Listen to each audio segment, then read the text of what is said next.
Vaagdevi is going to speak about significance of Christmas. The significance of Christmas is known to men all over the world. Though it is true that Christmas is celebrated as the day of the birth of the Jesus Christ into this world, yet it is also symbolizes a very deeply significant truth of the spiritual life. Jesus Christ is a very personification of divinity. He was born at a time when ignorance, superstition, greed, hatred and hypocrisy prevailed upon the land. Purity was forgotten and morality was neglected.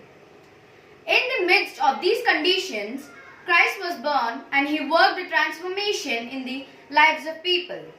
He gave a new and spiritual turn to the lives of man. There came a change upon the land. People started upon a new way of life. Thus a new era drawn to the world. Thank you.